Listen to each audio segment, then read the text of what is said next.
Hello to everyone. आज हम बात करने वाले हैं रिस्क मैनेजमेंट। एक बहुत ही इम्पॉर्टेंट टॉपिक है आपके ट्रेडिंग के पॉइंट ऑफ व्यू से, जहाँ पे आपकी 10 ट्रेड अगर स्टॉप लॉस पे हिट हो रही हैं तो शायद से अगर आप इसको समझ जाओगे तो आपके एक या फिर दो या ज़्यादा 40% चांसेस आपके कम हो जाएंगे हिट होने के। अगर सबसे पहले बात करूं आपको रिस्क मैनेजमेंट के लिए, आपको डिसाइडिंग क्वांटिटी और यहाँ पे कैपिटल था, sorry, deciding quantity and capital. देखो यहाँ पे कैपिटल आपने डिसाइड कर लिया और क्वांटिटी कर लिया, उसके बाद रिस्क पर ट्रेड 1% या फिर अगर आपको लगता है कि 1.5 या फिर 2.5 तक आप मैक्सिमम ले सकते हैं। देखो मैंने यहाँ पे देखो आपको दिखाया कैपिटल लिया है, रिस्क पर ट्रेड 1%। इसके बाद क्वांटिटी फार्मूला है रिस्क पर trade upon entry minus stop loss. जो एंट्री है वो आपकी बहुत इंपॉर्टेंट है और स्टॉप लॉस को आपको माइनस करना है। उसके बाद में जो आप फिर एक बार समझ लीजिए, सबसे पहले आपको डिसाइडिंग क्वांटिटी एंड कैपिटल, आपको एक क्वांटिटी या कैपिटल डिसाइड करना है। दूसरा आपको रिस्क पर ट्रेड 1% से, अगर आप बिगिनिंग कर रहे हो तो बिगिनर हो तो फिर 1% या फिर 1.5, ज़्यादा ऊपर आप मत करिए। उसके बाद मैं बात करूं जो आपको क्वांटिटी का फॉर्मूला है रिस्क पर trade divided by entry minus stop loss, जो आपका रिस्क पर ट्रेड है।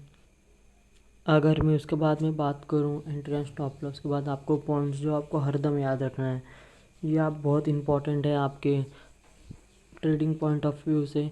सबसे पहले आप जब भी प्राइस एकदम ऊपर से नीचे आती है तो नीचे आकर बायर्स एंड सेलर की फ़ाइट चलती है। तो बहुत मतलब आपको ही पता है, जब भी प्राइस ऊपर जाती है ऑब्वियसली वो कभी ना कभी कुछ टाइम के बाद डाउन आएगी, तो वहाँ पे एक बायर्स एंड सेलर की फ़ाइट चलती है। तो ऊपर नीचे तो फिर जो प्राइस है वो थोड़ी ऊपर नीचे जाती रहती है। तो आपको वॉच करना है एक अच्छा डिमांड जोन मिले, का मंथली का सपोर्ट या फिर वीकली का कोई भी अच्छा एक डिमांड जोन मिले तो आप वहाँ से एंट्री ले सकते हैं।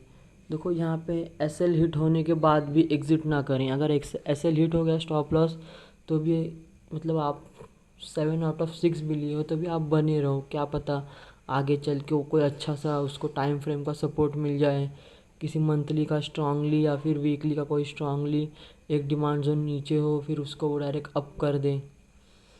फिर मैं देखो आपको रिस्क मैनेज करने के लिए एंट्री एंड स्टॉप लॉस तो आपको चाहिए ही चाहिए। देखो मैंने यहाँ पे एग्जांपल लिया है। सबसे पहले आपको कैपिटल चाहिए, उसके बाद रिस्क पर ट्रेड 1% लिया है मैंने, तो देखो यहाँ पे कितना आया 1000। देखिए यहाँ पे 1 लाख लिया है तो यहाँ पे उसका रिस्क पर ट्रेड आया 1%। देखिए तो आप समझ गए होंगे। एक बार फिर मैं रिवाइज कर देता हूँ। रिस्क पर ट्रेड सबसे पहले आपको कैपिटल लेना है या फिर डिसाइडिंग क्वांटिटी करनी है। उसके बाद सेकंड रिस्क पर ट्रेड, अगर आप बिगिनर हो तो 1% आफ्टर डिपेंड, मतलब आपके ऊपर डिपेंड है, आप 1.5। अगर आप ट्रेडिंग अच्छे से, अगर आप 6-7 मंथ का आपको एक्सपीरियंस है तो आप 2.5 भी रख सकते हैं। क्वांटिटी का फॉर्मूला रिस्क पर trade divided by entry minus stop loss. देखो ये क्वांटिटी का फॉर्मूला है। उसके बाद में प्राइस देखो इसमें पॉइंट्स, जब भी कोई भी आप देखते हो कि एकदम से बैंक निफ्टी एकदम ऊपर चली गई, या फिर कोई भी एक अडानी का शेयर था एकदम ऊपर चला गया, उसके बाद ऑब्वियसली अगर वो अपने ओपनिंग प्राइस से जहाँ से मतलब वो था वो अपने 3x4 चल रहा है या फिर 5x हो चुका है, तो फिर वो डाउन आएगा ही आएगा।